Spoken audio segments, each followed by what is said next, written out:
para nabi, para rasul, orang-orang yang maksum pun merasa bersalah, semulaikan. Bagaimana pula kita, semulaikan? Maka semulaikan, para ulama mengatakan salah yang paling besar ketika kamu tidak merasa bersalah. Ya.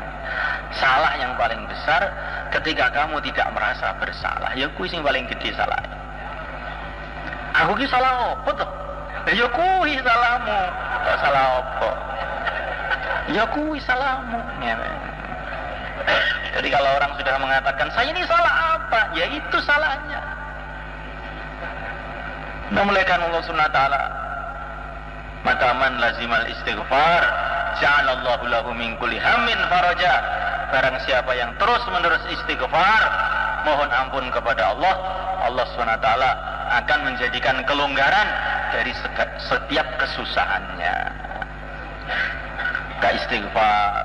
Ini orang merasa bersalah, orang merasa banyak dosanya. Ini termasuk semulaikan Allah taala sifat yang dicintai oleh Allah SWT.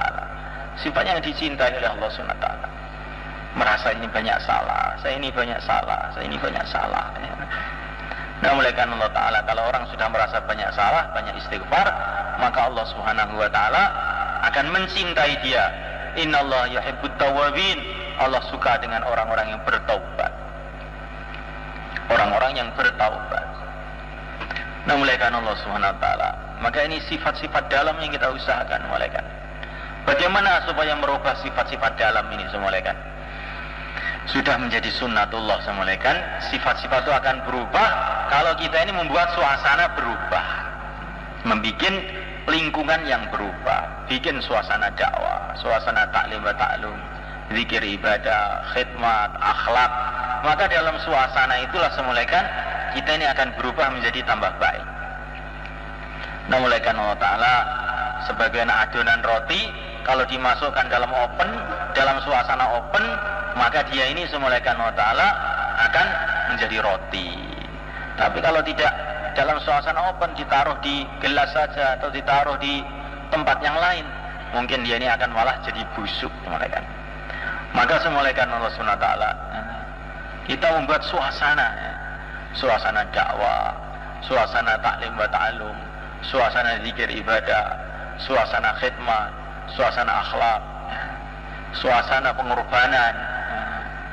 Ini semulaikan Allah Ta'ala, ini diantara syarat supaya semulaikan Allah Ta'ala terjadi perubahan dalam sifat-sifat batin kita ini. Tapi ini belum mesti juga. Kadang-kadang orang dalam suasana baik juga tidak bisa jadi baik. Memang manusia ini makhluk yang aneh, gitu. Dalam suasana baik ada bisa juga tidak jadi baik. Seperti Abdullah ibn Ubay, orang-orang munafik di Madinah, dalam suasana baik di Masjid Nabawi, di Madinah Al-Munawwarah, tapi mereka tidak jadi baik. Coba semulaikan ini, maka kebaikan manusia ini bukan hanya dari suasana, semulaikan, tapi kebaikan manusia ini semulaikan karena ada hidayah datang dari Allah kepada dia. Maka perlunya kita ini senantiasa doa kepada Allah Subhanahu wa taala. Ihdinas siratal mustaqim. Ya Allah berikan hidayat, ya Allah berikan hidayat, ya Allah berikan hidayat. Karena semulaikan Allah tanpa hidayat, suasana-suasana yang baik pun bisa hasilnya tidak baik. Suasana yang sama, hasilnya tidak sama. Ada orang pergi ke toko semulaikan, hasilnya nanti berbeda-beda. Dan ini semulaikan Allah SWT di antara asbabnya itu karena niatnya berbeda-beda. Ada orang pergi ke toko, ya, niatnya beli, maka dapat barang. Ada pergi ke toko semulaikan Allah Ta'ala, niatnya cuma lihat-lihat, ya dapat lihat-lihat. Ya. Nah, mulaikan Allah Ta'ala, ada orang pergi ke toko niatnya nyolong, maka akhirnya dia masuk penjara. Ya. Nah, mulaikan Allah Ta'ala, maka niat dalam setiap amal semata-mata mencari ridha Allah SWT. Mencari ridha Allah SWT. Di amal yang sama, ya, suasana yang sama, karena niatnya berbeda, maka hasilnya jadi berbeda. Mufti Zainal Abidin rahimahullah, beliau mengatakan, saya pergi ke Nizamuddin ini sudah beribu-ribu kali. Sejak kecil sudah pergi ke Nizamuddin. Dan saya dikasih tahu oleh para masyayikh, kalau kamu pergi ke Nizamuddin, niatnya supaya kamu ditambah kefahaman oleh Allah kepada agama. Maka saya pergi ke Nizamuddin dengan niat itu. Maka saya rasakan setiap saya masuk ke Nizamuddin mesti dapat pemahaman baru, mesti dapat tambahan ilmu saya. Mesti ada saja kalimat-kalimat, kata-kata hikmah yang belum pernah saya dengar. Karena niat beliau begitu itu. Niat beliau begitu itu. Maka oleh Allah SWT juga dituruti menurut niatnya.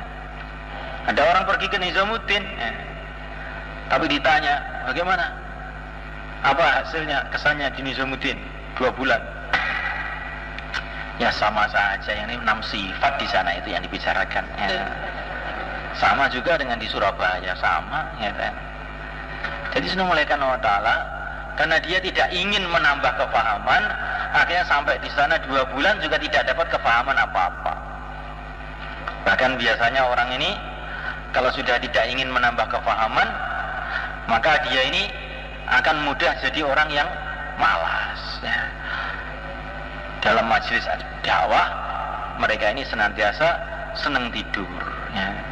Ini karena sudah tidak ingin tambah kefahaman. Maka dalam kitab tafsir namanya Ruhul Bayan, maka diceritakan bahwa iblis itu mengirim orang-orangnya, mengirim setan-setan untuk menggoda orang. Nanti laporan. Dan laporannya itu yang paling disuka itu 2. Laporan, saya sudah menggoda orang ini sampai dia begini, sampai dia membunuh, sampai dia berbuat ini. Maka iblis bilang, ya baik, cuman gitu aja. Ya, tapi nanti kalau ada laporan, ini laporan, saya menggoda orang ini sehingga dia ini tidur dalam majelis bayan, maka dia ini senang sekali, iblis langsung dirangkul nih setannya. Bagus. Ini hebat ini. Ya, baru hebat kemarin. Ini ceritanya para ulama, bukan hadis semuanya kan. Tapi ini nggak tahu dari mana itu cerita itu semuanya. Tapi ini ditulis dalam kitab itu semuanya. Kemudian laporan yang paling menyenangkan iblis yang kedua, mulai kan.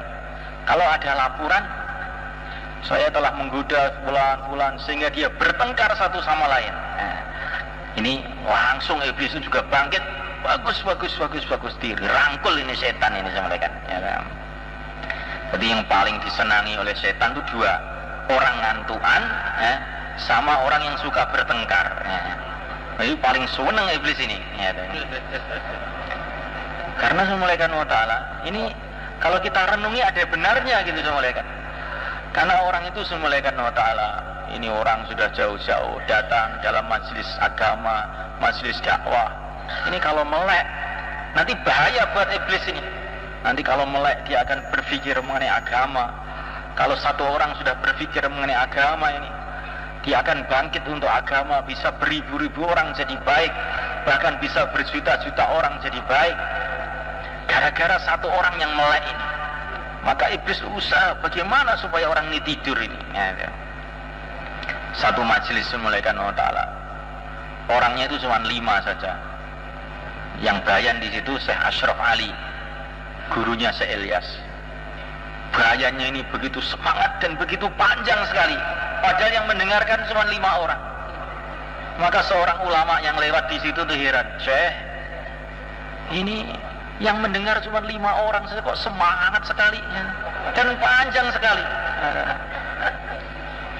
Maka Syekh Ashraf Ali itu beliau mengatakan, jangan kamu lihat 5 orang ini, 1 orang saja kalau betul-betul memahami apa yang saya katakan ini, nanti bisa membuat perubahan untuk berjuta-juta orang, katanya.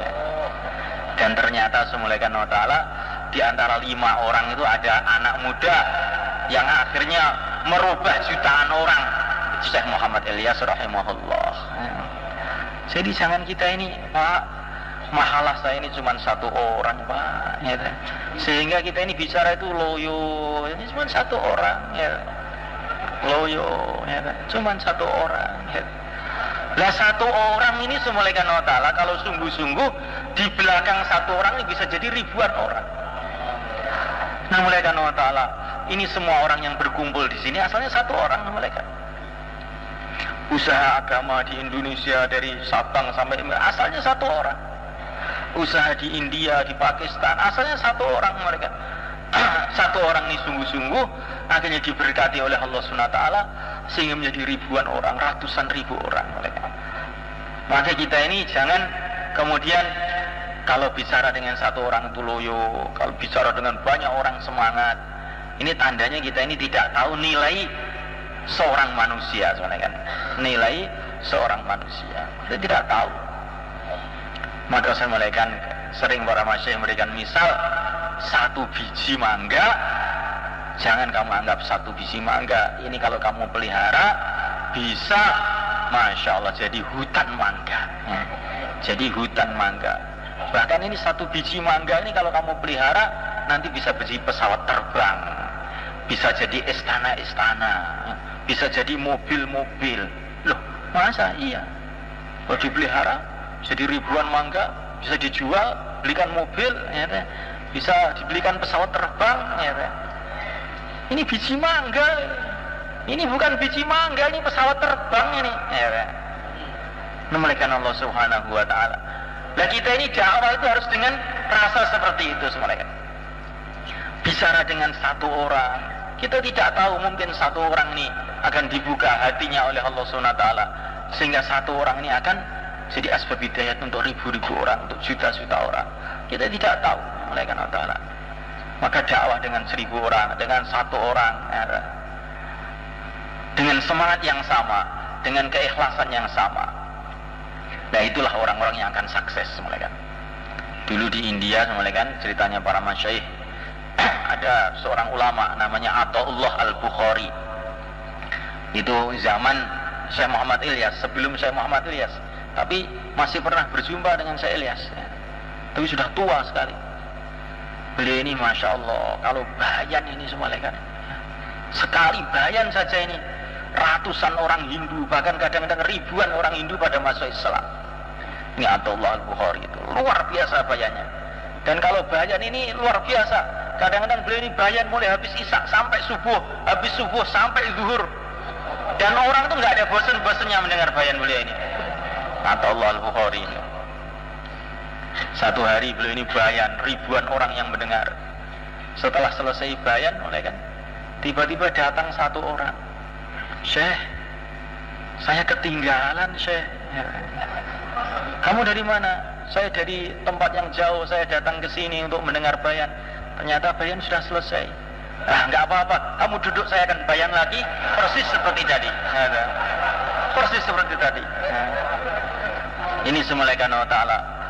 Ini Athaullah Al-Bukhari. Ini semulaikan Allah Ta'ala. Lah, orang-orang yang seperti ini semulaikan orang-orang yang sukses. Orang-orang yang sukses. Karena dia tahu nilai amalan dan nilai siapa orang yang dihadapi itu sebenarnya. Nah, mulai karena ta'ala, orang yang sukses dalam pertanian, orang yang tahu nilainya sawah sebenarnya. Orang yang sukses dalam pabrik, orang yang tahu nilainya pabrik. Begitu juga mulai karena ta'ala, orang yang sukses dalam dakwah, orang yang tahu nilainya manusia ini. Manusia ini barang mahal, malaikat. Manusia ini anak cucu Adam alaihissalatu wassalam, anak cucu seorang nabi dan rasul. Manusia ini adalah umat yang mulia baginda Muhammad SAW. Manusia ini calon raja-raja di surga Allah atau akan calon menjadi intip-intip di neraka Allah SWT. Jadi kita ini mementingkan orang ini, bukan ini orang wong desa, wong apa, kalau ada penting, ini orang penting, ini orang tidak penting. Mulaikan Allah Ta'ala. Nah, mulaikan Allah Ta'ala, kalau orang berpikiran seperti itu, dia tidak sukses dalam dakwah itu semuanya. Anggap semua orang ini sangat-sangat penting.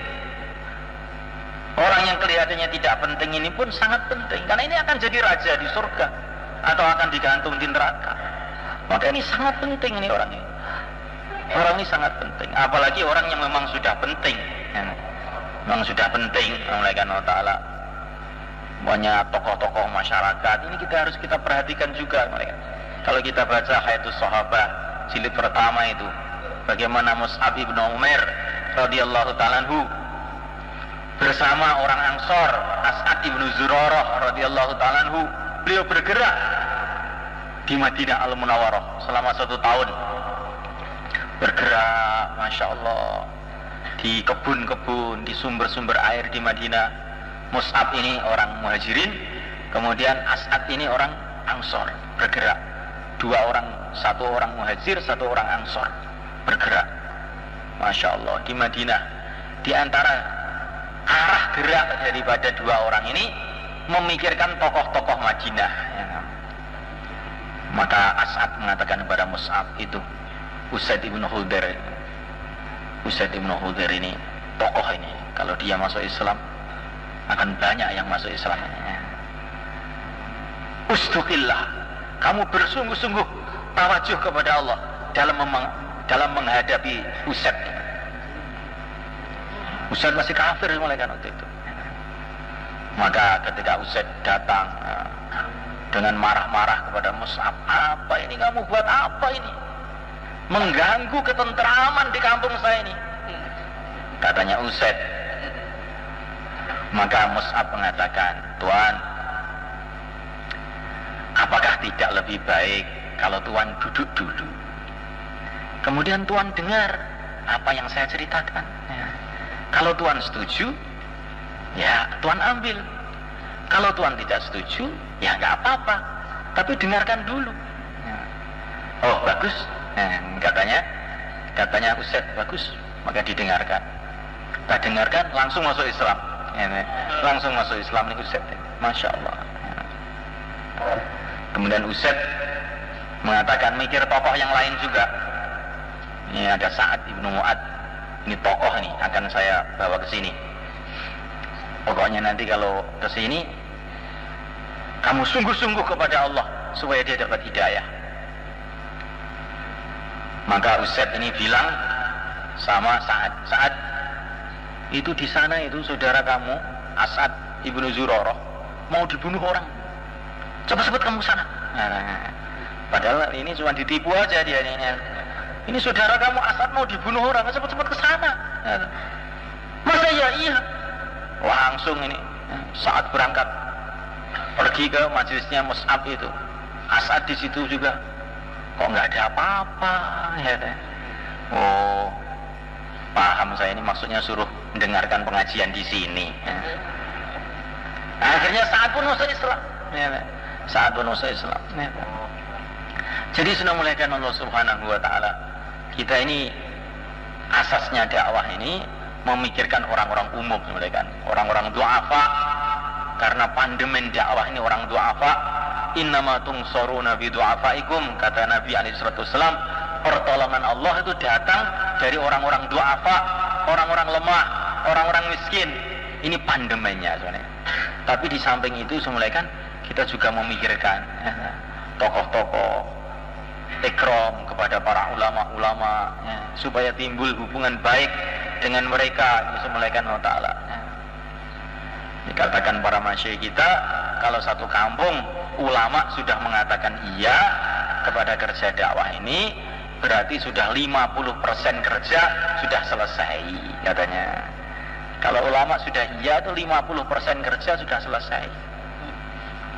Maka sudah mulaikan Allah Ta'ala hubungan baik kepada para ulama.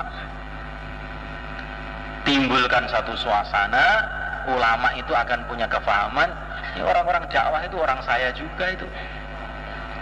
Dan timbulkan di kalangan orang dakwah itu satu kefahaman, ulama-ulama itu adalah ulama saya juga.